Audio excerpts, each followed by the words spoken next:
Right, quick one on free trade and protectionism. Right, so define free trade. If you were asked to define free trade is a trade policy whereby there are no barriers or obstacles to trade, i.e. there is no protectionist policies in place.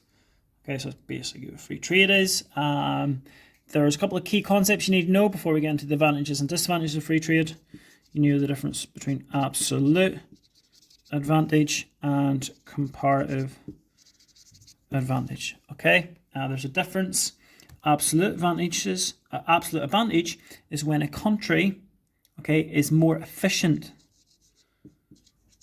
okay, at producing a good or service. They can, in essence, produce more with the same resources as another country.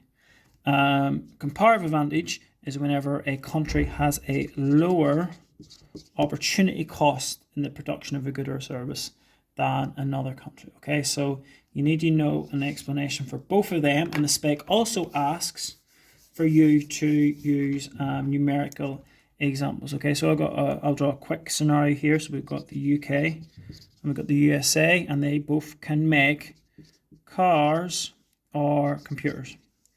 Right, so we've got a situation, and what you have to bear in mind here is, right, so whenever you see these numbers, this is how many cars the UK and USA can produce if half the resources go into cars and half the resources go into making computers. So for example, the scenario, say the UK can make 10 cars with their available resources, split in the production of cars, and 15 if half the resources go into production of PCs.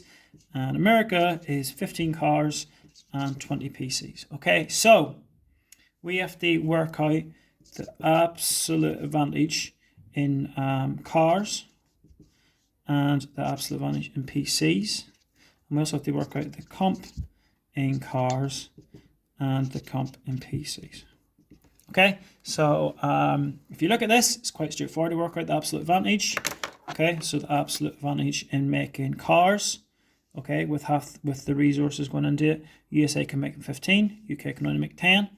So therefore the USA has the absolute advantage in making cars, and UK can make 15 with half the resources going into it, and America can make 20.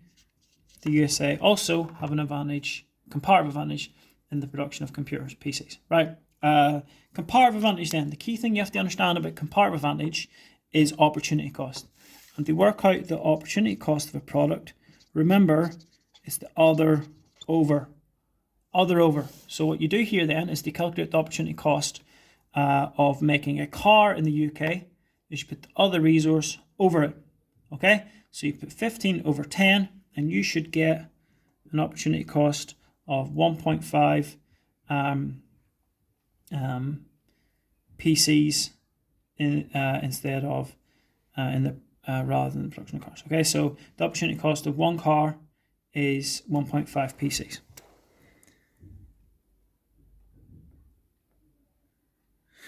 And then we've got a scenario where the opportunity cost of making a PC in the UK, okay, so you put the other over, you put 10 over 15, and that should give you 0.6. And then we move down to look at USA's comparative advantage. For the USA producing a car, the opportunity cost is 20 over 15. So the opportunity cost of one car is 1.3 PCs, and the opportunity cost of one PC is 15 over 20, which should give you 0.75 cars. Okay, so there are the opportunity costs. So what we're looking for from our definition earlier on is the lower comparative advantage. So you can clearly see the low opportunity cost in the production of cars. UK is 1.5, USA is 1.3. USA have the comparative advantage in the production of cars. The comparative advantage with PCs actually lies with the UK, because 0.6 is lower than 0.75.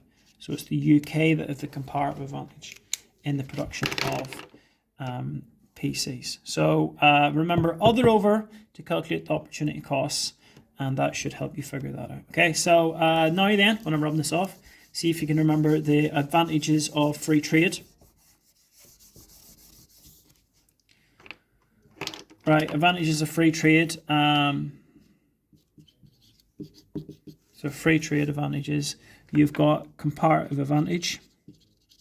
So the whole theory of comparative advantage is basically that firms specialize in what they should specialize and what they've got the comparative advantage in, and therefore there should be an improvement in the quality of the products they produce, which obviously benefits consumers. You've also got an advantage of free trade is lower prices. Okay, because if there's no protectionist policies put in place, it should mean that prices are lower for consumers, and that leads to a higher consumer surplus. Try to get as much theory in as you possibly can. More choice, obviously, if there's less barriers in place, and it should also mean an increase in competition, which means that the markets are more efficient, and again could lead to better quality products or lower prices for consumers. And I suppose from a political perspective, more trade, which you assume comes from free trade, should improve political relationships. Okay, so that's something else. I wouldn't get into that one in too much detail, but the rest I would obviously know and explain. Okay, just on a lot of them, your free trade diagram, bear in mind what it looks like. Okay, so the idea of a free trade, okay, is we've got a domestic supply, a domestic demand. We have got quantity demanded and supply to the product. We've got a price to the product. Okay, so this is the original closed economy, you could say, that don't take part in trade. And then we've got, if they do take part in trade, a world supply, PW. Okay, and the idea is that the other world producers have got the comparative advantage in the production of the product. So hence why they can charge the lower price. And also there's a lot more countries obviously in the world than the one country we're talking about, whatever it is. So there will be an abundance of supply. So that's why we've got an elastic, perfectly elastic supply curve for the world. We throw in Q1, we throw in Q2, and hopefully you can remember that Q1 to Q2 will be, with free trade, the volume of imports. So all this will be imported. Okay, unfortunately for businesses, there will be a fall in domestic production, domestic supply. So Q star to Q1 will be a loss or a fall in domestic supply, and domestic producers now only produce this little amount here. The rest, all this, is imported. And unfortunately for consumers, fortunately for consumers, I should say, the prices went from here whenever they didn't trade, and with free trade now, prices are lower. So you could talk about consumer surplus going from here to here. So it's a big win for consumers. Okay, so that's the free trade diagram quite quickly. We'll look at that again in a minute when we do tariffs. Against free trade, so disadvantages. You've obviously got things such as it creates a worsening, maybe a deficit in the balance of payments, because you will import more. It could obviously, as you see, cause job losses or business closures in the domestic market because they can't compete with the world suppliers. And then with that, there's obviously a decrease in producer surplus. And then also, if you import a lot, there's always the reliance issue. You become reliant upon it or prone to exogenous shocks. Okay, so bear them in mind. So there are some of the disadvantages of free trade. Something else that's mentioned in this little part of the spec is terms of trade. Okay, terms of trade is a formula you need to know. So TOT equals the index of average export prices over the index of average import prices, and both of them, whenever it's done, is multiplied by 100. Okay, so that's the terms of trade. If what you want for the TOT to improve is you want export prices to go up and import prices to go down. Okay, and the implication here is that would improve living standards, because if your export prices go up, that means you've more money coming in, which you can buy more and cheaper, hopefully, imports with. So that obviously would be an indication that living standards improves. You're asked on the spec to identify causes that may improve the terms of trade or worsen it. The two big things are the exchange rate, okay, and to improve the terms of trade, you'd be looking for spicy. So you'd look for an appreciation in your exchange rate. Clearly exports become expensive, so they go up, this goes up, which is what we want. Exports become cheaper, this goes down, that should improve your terms of trade. And the second thing, the other thing that will affect export prices is domestic inflation rates, okay? So if inflation's high, the price level goes up, okay? Obviously your exports will become more expensive, like we said, and that should obviously improve your terms of trade. Competitiveness is mentioned as well, but I think them two are the key ones and clearly affect export and our import prices. So it'd be good if you could remember them. Right, anyway, protectionism. Define it and see if you can remember some examples, please.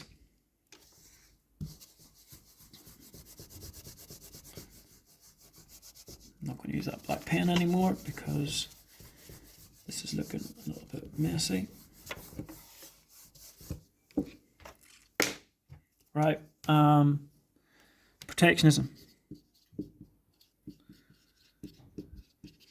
is a trade or establishing a trade policy or establishing barriers or obstacles to protect domestic industries and reduce the volume of imports. Protectionism. Okay, so establishing barriers or obstacles to protect domestic firms and reduce the volume of imports. Examples, tariffs. We'll do a diagram in a minute. Tariffs is just a tax on imports. Obviously, should make them more expensive. Volume should fall. You've got an embargo. Embargo is a ban. A ban either on a product or with a country. Example is USA and Cuba. Okay, or was an example. Okay, so it's a ban. You've also got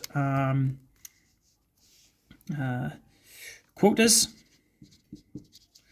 which is a physical limit on the quantity that can be bought from abroad of a product. You have also got administrative complexity, basically making admin very hard to import a product.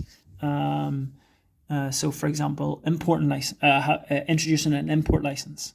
So that means that businesses have to apply for a license to import a certain product. Obviously, the admin becomes more complex, it's more bureaucratic, there's more red tape, people might not do it, reduce imports. That's an example of it. Basically, you make the paperwork very hard. You've also got exchange rate manipulation. Okay, and for that to happen, you look to depreciate your currency. Okay, and that is whippy deck. You always have whippy deck in your head. Basically, the key there is imports become dearer, so imports should fall. Exports become cheaper, so they should be boosted. Again, that should improve your level of imports, reduce them. And finally, you have got an export subsidy. Okay, so you subsidize domestic producers, exporters, particularly, to help them compete with global firms. Okay, with the countries throughout the world that might have a comparative advantage. Okay, so there are your types of protectionism. One you need to know inside out in regards to the diagram is a tariff, and you start off with the free trade diagram. Okay, so we've got price and we've got QD/S. We've got a domestic supply. We've got a domestic demand.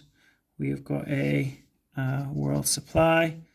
We have got a situation where Q1 and Q2 and there's PW. We've got a massive issue because we are importing Q1 to Q2 and only domestically producing 0 to Q1. Okay, so how we can overcome this situation is, sorry, it's a bit hard to see on one. How we can overcome this is putting a tax on imports. And all that does is it pushes the price of the world suppliers up. And that shifts SW plus a tax upwards. So now we've got Q2 and Q3. Okay, So hopefully, if you can follow this, we can see that the volume of imports is now reduced to here. Okay, imports used to be Q1 to Q2, but now it's squeezed to Q2 to Q3. Okay, unfortunately for consumers, the price is higher. So this is a contraction in domestic demand.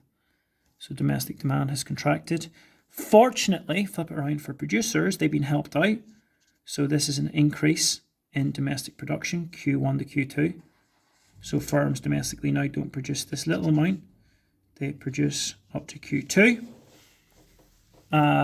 Governments are quite happy because obviously the vertical distance between the two supply curves times the quantity bought gives you this box here, which is tax revenue. A few other things just to be aware of. This triangle, okay, is a deadweight loss. Deadweight loss of consumer surplus, because consumer surplus used to be this big triangle. Now consumer surplus is reduced here. So this is a loss of consumer surplus, and this is a deadweight loss of consumer surplus. This triangle is a deadweight loss, and it's a loss of global efficiencies. If you think about it, without the tariff, this was all domestic suppliers could compete with because the world suppliers were so much better at it. But now they're producing this bit more, and this bit more is taken away from the quality, the comparative advantage, the global efficiencies that other firms have. Okay, so that triangle therefore represents that, and that's a deadweight loss of global efficiencies. And yeah, so they're the key things to really remember. Okay, so volume of imports, fall in domestic demand, increase in domestic production, your deadweight losses. Okay, obviously producer surplus used to be this triangle, the difference between what some producers are willing to supply at and the price they actually receive. Now that has increased to this triangle. Okay, consumer surplus used to be this large triangle, it's fallen. So there is obviously advantages and disadvantages of protectionism, particularly of tariffs. So see if you can remember any of them. So start off with advantages of protectionism. Okay, so hopefully you've got one. You would introduce protectionism to protect domestic industries.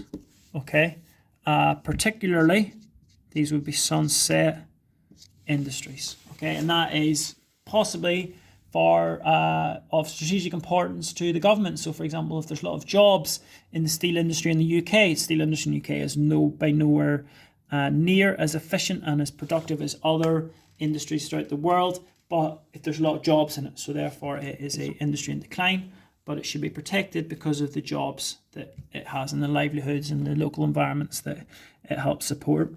By the other end of the scale, you can help protect fledgling industries, or they're sometimes called sunrise, or basically they're new industries, developing industries. Okay, and the reason they need support is because multinational companies out there or larger firms have got established customers and big output and have economies of scale. So therefore these new industries can't compete with these massive companies out there. So they need support. You could also think about for the economy, the balance of payments position is improved. You're reducing imports and hopefully boosting exports, which is obviously a good thing for the economy. And also there's some tax revenue, particularly obviously for the import tariff. So there's tax revenue generated by the government, which is obviously a source of spending on public services, etc. Okay, so there's advantages, and there's definite advantages you can see there of protectionism, but there is also significantly disadvantages of protectionism. Okay, so disadvantages are obviously the fact that most of them, all of them, lead to higher prices for domestic consumers. Okay, another disadvantage is a loss of quality, or what we were saying earlier on there about the deadweight loss of global efficiencies that's created. You're losing out in the quality resources that could be imported from abroad. These other countries have got the comparative advantage, so the fact that you're stopping them coming into the country isn't good for consumers. And finally, another disadvantage is there is a risk of retaliation. Okay, so obviously if so for example America under Donald Trump and China went in a bit of a trade war, and retaliation ultimately only ends up damaging consumers. Okay, because if you put a tariff on a country and they do likewise, the likelihood is you will put yours up even more, and they'll put theirs up even more, and ultimately it just leads to higher prices and affects consumers in a bad way. Okay, so some of the advantages and some of the disadvantages of protectionism, I'm sure I might have missed out on one or two of them. Make sure you know them all. That is all that for now. Okay, so make sure you go through that, and if you have any questions, let me know.